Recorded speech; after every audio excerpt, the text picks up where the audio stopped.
What is it, boy? Yeah, it's actually my job to introduce these videos, though. Yeah, that's true. Sega fans did get a very rough ride on the Amiga. Yes, we're going to talk about one of the good ones today. No, we're not talking about Outrun again.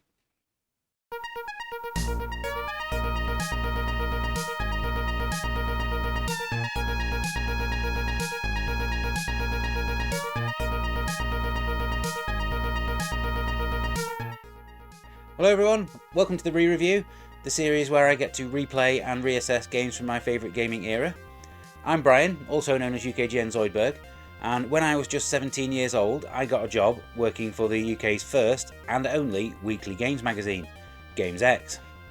It was my job to review games across various formats, but chief amongst them was the Commodore Amiga, which was also my main gaming platform at home. Not all of the opinions that I had as a 17-year-old are valid today, and in this series I'm going to be reassessing all of the games that I reviewed previously and seeing how I feel about them today. In this episode I'm going to be taking a brand new look at Sega's Shadow Dancer on the Amiga, which was developed by Images and published by US Gold in 1991.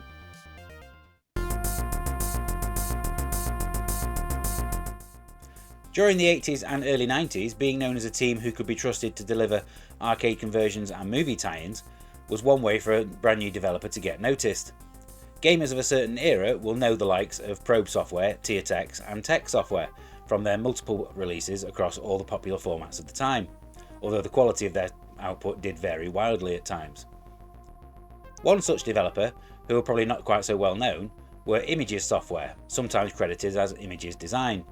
They were founded in 1984 by Carl Jeffrey, working out of an office above his dad's shop. Images would become a place where multiple programmers and artists would come to find work. Regular collaborators would include artist Andy Pang and programmer Stephen Howie. They quickly made their name with Atari ST conversions of R-Type and Rampage, both of which were published by Activision. The first Amiga game to carry the Images name was a conversion of Taito's Flying Shark, published by Firebird Software. The Spectrum and Amstrad versions of this game had been developed by Graphgold, with Images handling the Atari ST and Amiga versions. While it's not as good as the 8-bit versions or the arcade original, it's still a pretty decent shooter in its own right. The next year saw them producing many games, including the Amiga and PC version of Chip's Challenge, which was one of the best games on the Atari Lynx. They followed this up with arcade conversions of IREM's Ninja Spirit and Sega's Wonder Boy in Monsterland, and a couple of movie tie-ins based on The Hunt for Red October and Back to the Future Part 2. While none of these games are particularly memorable, it established them as a team who could deliver the work on time and on budget. This all leads us nicely onto 1991 and the arcade conversion of Sega's Shinobi sequel, Shadow Dancer, which was published by US Gold. The first game had been converted to the Amiga in 1989 by the Sales Curve, and wasn't a very good adaptation. Shadow Dancer stands out because it gave the player a canine companion, who could be commanded to distract guards as you make your way through the levels. 1992 was another prolific year for the team, as they produced Amiga versions of the light gun shooters Beast Busters and Space Gun, the latter of which is a game that I will be covering on the re-review in a future episode. They also took on the near impossible task of condensing Sega's technically astonishing G-Lock R360 into something remotely playable on the Amiga, something which they just about managed. For their final Amiga game in 1994, they would produce the CD32 version of Nick Faldo's Championship Golf, which is considered by many to be the best and best looking golf game on the Amiga. In 1997, Images would become Climax Studios, and the conversion work continued as they brought Blizzard's Warcraft 2 and Diablo to the PlayStation. Carl Jeffrey would remain as CEO of the company until 2007, and Climax were responsible for some fairly high profile games in that time, including the Italian Job on PS2, Silent Hill Origins for the PSP, and the MotoGP series for THQ, which I still consider to be one of the best motorbike racing games I've ever played. They also had a hand in helping bring Housemarque's Returnal to the PC. Let's cast our mind back to 1991 though, and see what I said about Shadow Dancer when I originally reviewed it.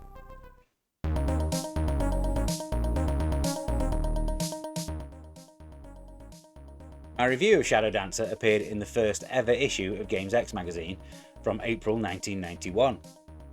I had gotten the job on the magazine by submitting a particularly scathing review of Mirrorsoft's Teenage Mutant Hero Turtles, also on the Amiga, and I had only just started working about a month before the first issue was sent to print. Shadow Dancer was one of only 2 games that I reviewed in the issue, and the other one, Gauntlet 3, is something that I've already covered on the re-review. In addition to my 2 reviews, I also produced a map and guide to Escape from Colditz, which appeared in the tips section. Our first ever Game of the Week was awarded to Gremlin's Hero Quest. I specifically requested to review Shadow Dancer as a big fan of the arcade original, and I wasn't disappointed. I awarded it 4 X's out of 5, stating that it was a pretty accurate conversion with a perfectly judged level of difficulty. Presentation was awarded 17 out of 20, gameplay 16 out of 20, and last ability 18 out of 20. The sole gripe is that upon losing a life you are transported back to the start of a stage, which gets aggravating after a while. Now to replay the game and see if I still feel the same, it's time for the playtest.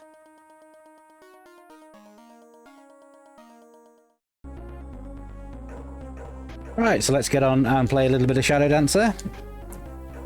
I think when I first went into playing this in 1991, I was a little bit, there was a little bit of trepidation, mainly because of how poor the version of Shinobi had actually been on the Amiga. This first level does a pretty good job of quashing any concerns that I may have had. But the gameplay is incredibly similar to Shinobi, obviously. For many years I did wonder whether or not this was actually a direct sequel, but yes it is. This is Shinobi 2.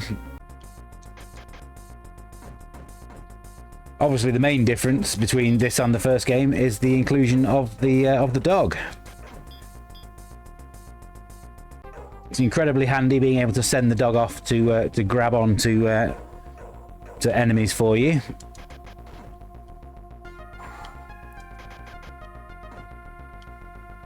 As you can see, if the dog does get harmed, he turns into a little tiny version of him.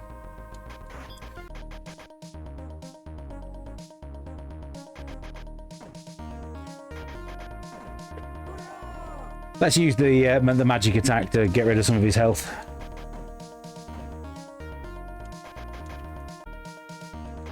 Oh, helps if you actually face the correct direction. Oh, got him. Phew. Ah, the bonus stage, yes. I think this bonus stage was actually the first thing that I ever saw from this game. When I saw the arcade version, I think the arcade version was at our local bowling alley. That's where I first played it. And seeing this bonus stage from across the bowling alley was the first thing that grabbed my attention and made me want to go over and have a look.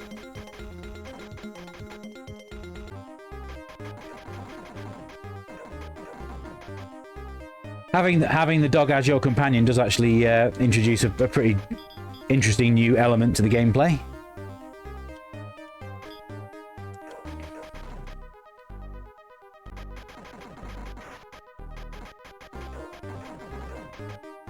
Obviously, knowing where the enemies appear from is quite useful. And like I said in my original review, the fact that you get sent back to the start every time you die is a little bit of a pain.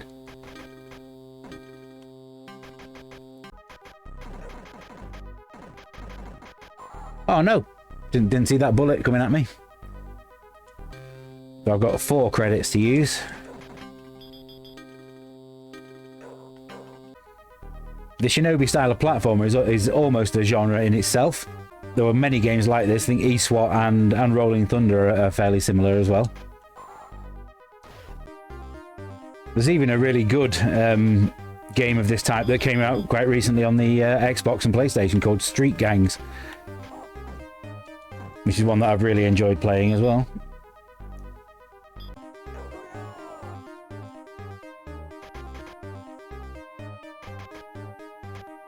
That guy was starting to wind me up there, so I thought I'd just use the magic to get rid of him.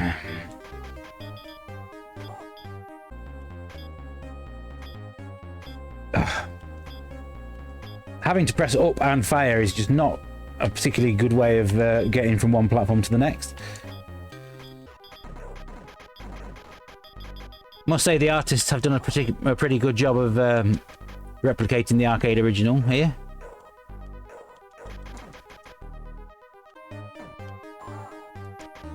Oh, no way! Didn't know that guy with the shield was there. Right, I still have a magic here, don't I? So.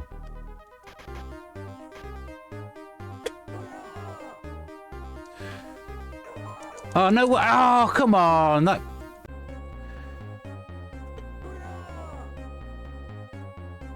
Hooray! That's got rid of all of them. No!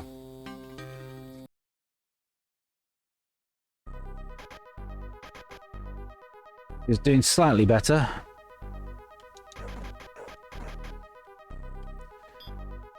Yay! Completed the level, finally.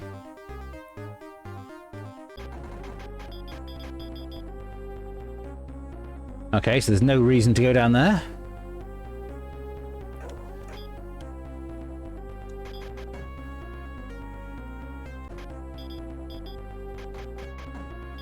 It's very much an exercise in just learning the patterns of where the enemies come from.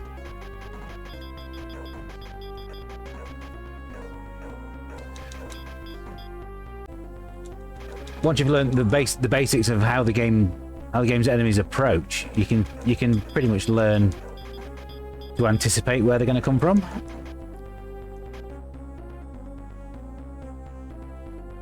Still doesn't make it easy though.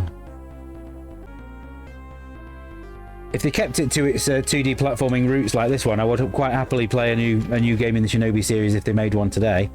Although, unfortunately, I don't think Sega have any interest in doing so. Well, that's game over, so that's the end of the playtest for Shadow Dancer. Let's get on to the review and see what score I would give it today.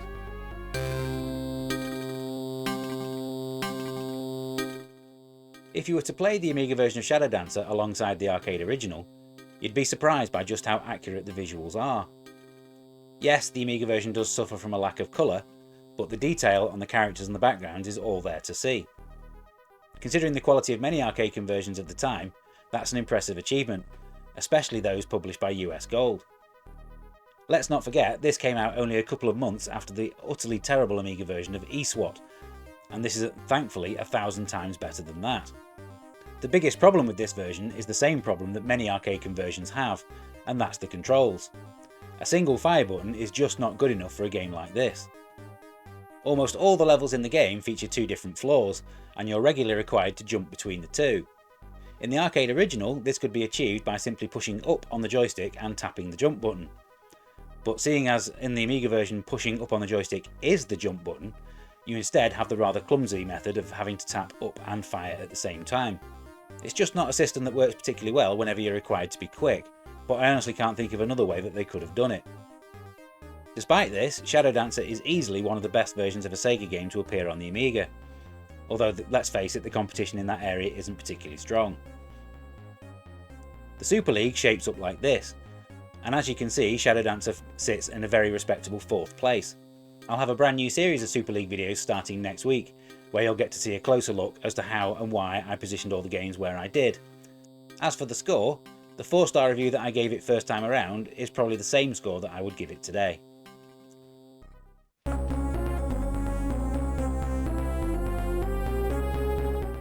Thank you for watching this episode of the re-review. I really hope you enjoyed it. If you did, then there's a whole year's worth of other episodes right here on the channel, and I've put them all in a nice little playlist that you can click on in a second. There'll be another episode coming up in 2 weeks' time, and if you want a clue as to what game I'm going to be playing then, stick around to the end for a little musical clue. All opinions expressed in this video are entirely mine and not those of the UK Gaming Network team. If you agree or disagree with anything that I've said, then I would really like to hear what you have to say in the comments. If you like what we do and want to support the channel, then please do give us a like and subscribe. And remember, you can also follow me over on Twitter at UKGNZoidberg. Until next time, happy retro gaming. Bye for now.